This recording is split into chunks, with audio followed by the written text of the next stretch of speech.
Hey everybody, it's Party Elite with a beginner's guide to Total War Warhammer. Total War battles boil down to a few key factors, and one of the most important factors is army composition.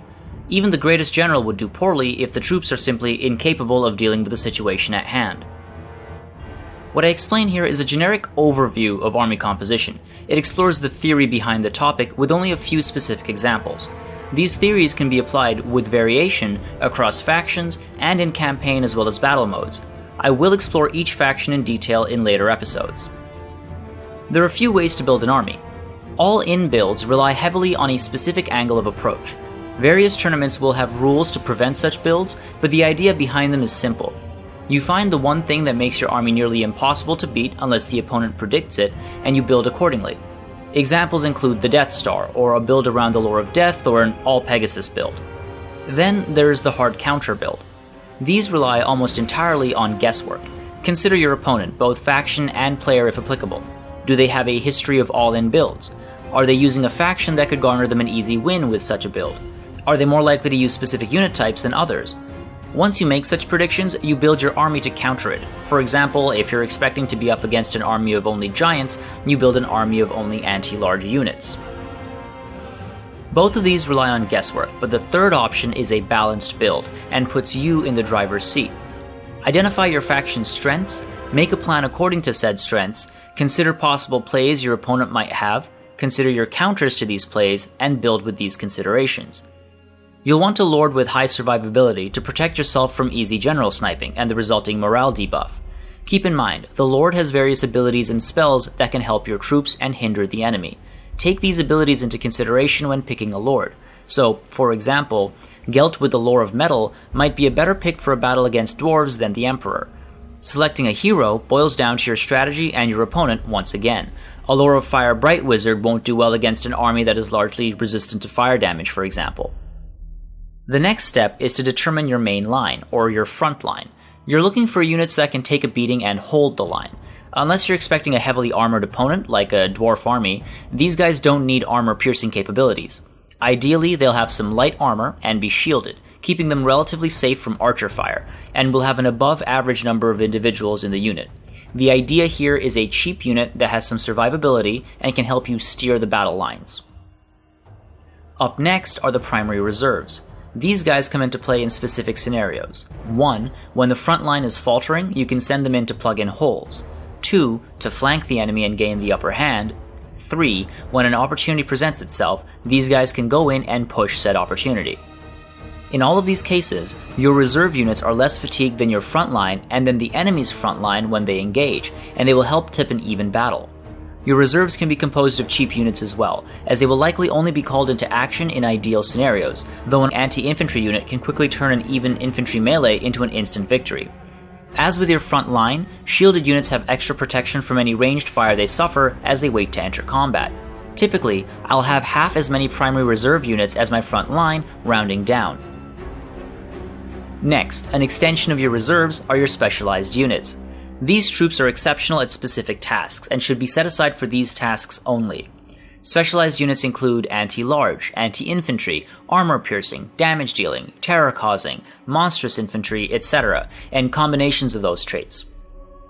They're the soldiers that get called in for a specific task to counter the opponent's plays. You want these guys in reserve to keep them healthy and energized until their moment comes. Turn them to face potential enemy flanking maneuvers, move them to intercept flying units or monsters and beasts, send them into specific battles on the front line where they would outperform the enemy.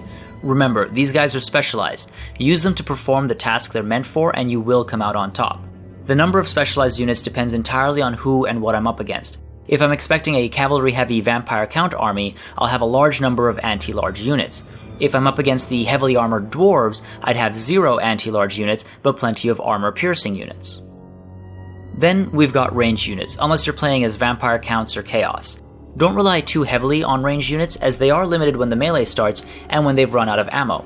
You can see some of my other videos for alternative approaches to using ranged units, but the average army has, at most, half as many ranged units as frontline units, rounding down. Once again, consider your opponent. If you're facing an opponent that typically has good armor, you'll want to take the armor-piercing range unit, if available. If not, stick with the cheaper non-armor-piercing unit. These guys are great for thinning down the enemy and scaring away some of their easily frightened troops. Try to target the opponent's unshielded, mid to high quality units to reduce their numbers and leadership before the melee even starts. Once the melee starts, continue firing at enemy reserves, primary or specialized, or focus fire on enemy ranged units to scare them off. Consider the enemy units that threaten you most and target them with your ranged units first. Yes, this includes enemy flying units that have the misfortune of flying near your ranged units. You can also use them to surround the front lines and fire into the melee to support your troops. Next up, high mobility units. These include extremely fast units such as cavalry, chariots, flying units, and missile cavalry units. Think of these guys as an extension to your specialized troops. They only come into play in specific scenarios with the added benefit of getting there very quickly. Use them to counter specific enemy units, take out the enemy artillery, and to force the enemy into changing their behavior. Flanking maneuvers can distract the enemy and force them to break formation to deal with attacks from varying angles. These maneuvers can also destroy morale. Consider using these troops to remove enemy mobility units from the equation early on, giving you the added upper hand for the duration of the battle. Missile cavalry can harass your enemy, goading them into action or directing them into a trap. Use these high mobility troops to keep your opponent on their toes.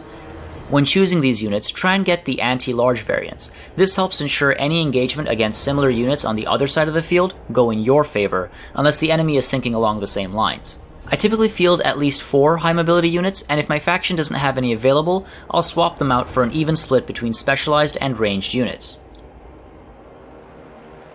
Finally, artillery. These guys can be used in a variety of ways, and do a great job causing heavy damage to your enemy before lines meet, hurting enemy morale, forcing the enemy to fight on your terms, and continuing to cause tremendous amounts of damage during the melee through crossfire. I typically take 1 or 2 units of artillery with me, unless I've built a specific strategy for the enemy army I'm about to face that calls for more or none. Yes, this is quite a lot to keep in mind when building an army, but remember, these are simply theories and guidelines. Each situation is different, and what works in one battle might fail miserably in the next, but the theories in this video should give you a foundation and line of thinking to apply at all times. At the end of the day, how you command these troops will determine the outcome, but knowing which troops to take into an engagement can hand you the victory with minimal losses, and that's what being a great general is about. For more tips and tricks, subscribe to this channel, and if there's something you'd like to see covered, let me know in the comments below.